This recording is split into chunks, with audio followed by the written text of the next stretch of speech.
Welcome back. You are tuned in to Traders Nation. Thanks for staying with us. I'm pleased to have with us here today Jason Kelly. He is the author of Bloomberg's cover story, The Ultimate Money Machine, Artificial Intelligence, AI for short, folks, comes to Wall Street. Jason, welcome to Traders Nation. How are you today? I'm doing great. Happy to be here. Good, good. How you like that, Jason? Artificial intelligence coming to Wall Street.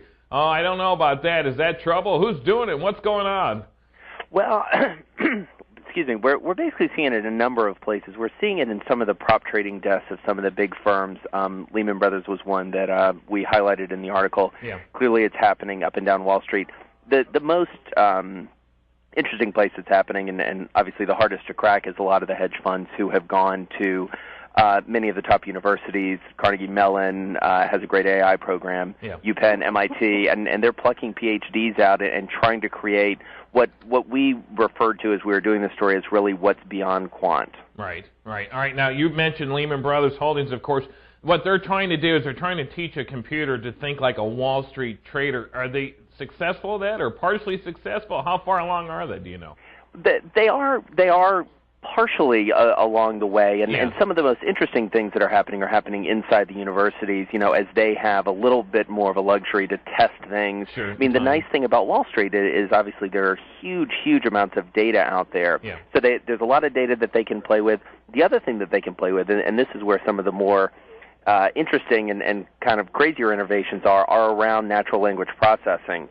So basically not just taking ones and zeros and numbers of data sets, but actually looking at words that people are saying, sentiment around stocks, sentiments around markets, and trying to make decisions based on that. Now, Jason, that's a lot of variables. It really is. I mean, that's so wide and expanded from when Big Blue beat the chess player. Okay, I think, was it 98, I think, or 97? What year was that? Yep, right around there. Yeah, there's X amount of moves when playing chess, but I tell you what, in the market, there's a lot more variables that are involved. Will they ever be able to actually nail it down? Well, that's one of that. I mean, you touch on really the biggest challenge here, and what they talk about when you talk to the researchers is the idea of a closed system, a chess game, handwriting recognition, things like that, and an open system, which obviously the market is.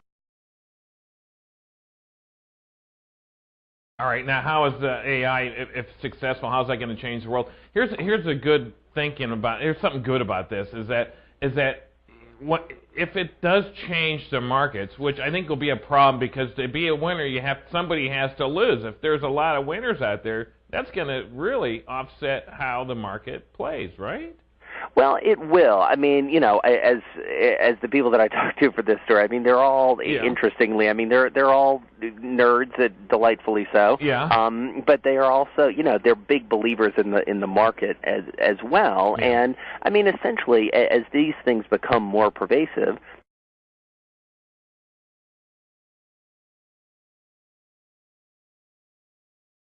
Okay, all right, that's interesting. I wouldn't want to be on the end of the computer that's losing money, that's for sure. You might have to go back to basics, Jason, where you just look at your charts and you follow your gut feeling. I don't know if AI has gut feelings, does it? Well, that's really what they're trying to instill, and but at the same time, what they say is, you know, a computer, at least today, cannot deal with a truly, you know, unpredictable, you know, so-called exogenous event like a terrorist attack or something that will really instill a panic in the market. So they're building these systems so that people, you know, can still step in and say, you know what, this isn't computer what you think it is. All right. Some of these universities, limited success, as you've mentioned. Is there any results that are really able to see any data out there that substantiates that, or? It's too hard to tell. I mean, it's really hard to tell because, you know, a lot of this is kept secret, and a lot of it is, I mean, for good reason. You know, it'll start to trickle out probably over the next couple years. I mean, when we see it move from the prop trading desk to the agency side of the brokerage houses, I mean, and then presumably what we'll see is we'll start to see some of these tools even trickle down to some of the online brokerages, just so you can get, even the individual investor can get a little smarter about the markets and use some of these tools. You know, I mean, it's the beauty of the internet. We use artificial intelligence every day. Every time we do a Google search, we're using AI. Right. Well, it's amazing. I think with the company, the brokerage firm, that comes out with something that's pretty accurate, and they're able to pipe it down to their end users, which would be their clients. I think they could probably see a significant amount of increase as far as business is concerned. I see a lot of people trafficking to that particular broker if they were able to come out with something like that. Would you agree? I would agree with that.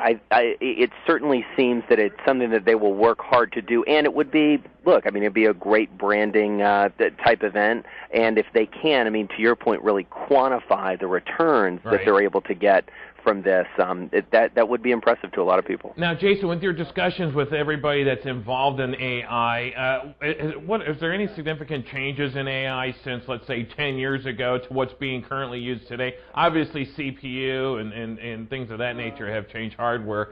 Anything of significance?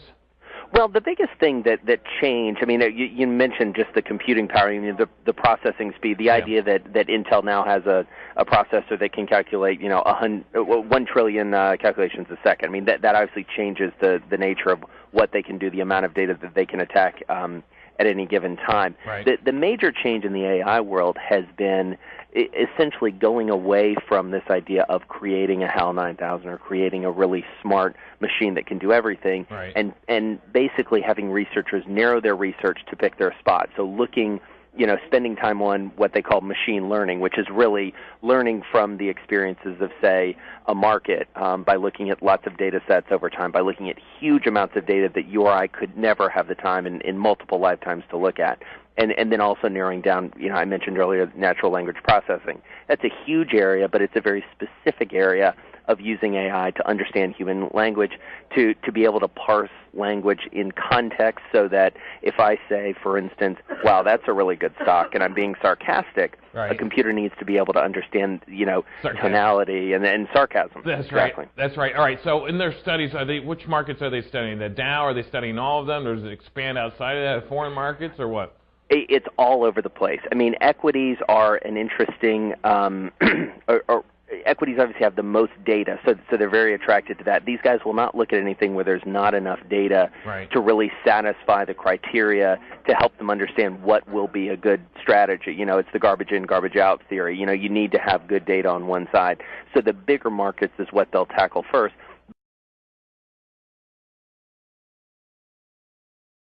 All right, now, Jason, where can we find, of course, Bloomberg Markets June issue? Is it already out in the stands? It is out in the stands. Bloomberg.com is also a good resource to find information on that, and really appreciate it. Okay, all right, and of course, Bloomberg Markets magazine. It's the June issue. Be sure to check it out today. As Jason said, it is out in the stands already. You can go out and get it. In fact, it's another great issue. We get these on a monthly basis because, of course, we got great guests like Jason on, and it's a great issue. I highly recommend that you go out today, get yourself a copy of Bloomberg Markets magazine today. This one, again, is chock full of information. Of course, Jason, we appreciate you being on Traders Nation today.